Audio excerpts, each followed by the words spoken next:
एक छोटा सा गांव था। वहां पर हरिलाल नाम का एक युवक रहता था। वो बहुत गरीब परिवार से था। गरीबी की हालत यह थी कि उसके घर में 2 वक्त का खाना भी ठीक से नहीं बन पाता था।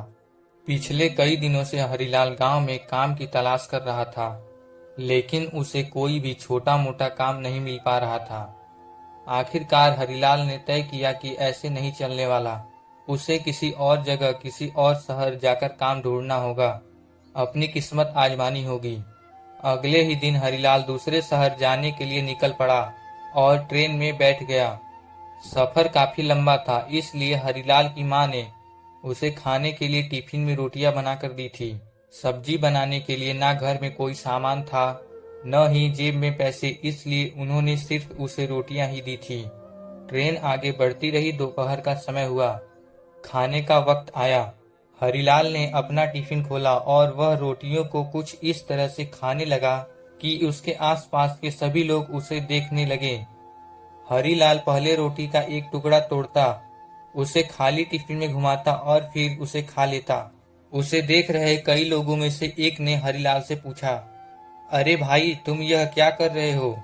तुम्हारे पास सिर्फ रोटियां हैं, तो फिर तुम उन्हें खाली डब्बे में क्यों घुमा रहे हो?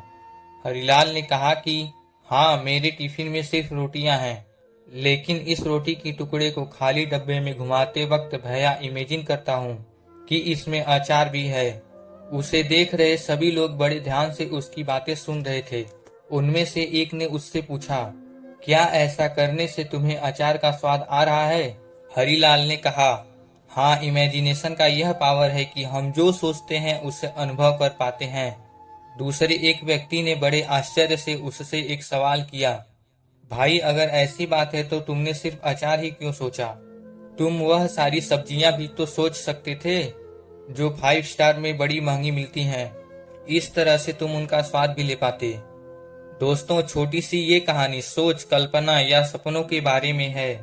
कहानी हमें यह साफ साफ बता रही है कि सपने पूरे होते हैं, लेकिन बड़ा सपना सच करने के लिए बड़ा सपना देखना पड़ता है। बड़ी मंजिल तक पहुंचने के लिए पहले उस मंजिल के बारे में सोचना पड़ता है। छोटा सा लक्ष्य कभी हमें बड़ा रिजल्ट नहीं दे सकता। इसीलिए हमेशा बड़ा सोचो। सपने देखने हैं तो भव्य देखो।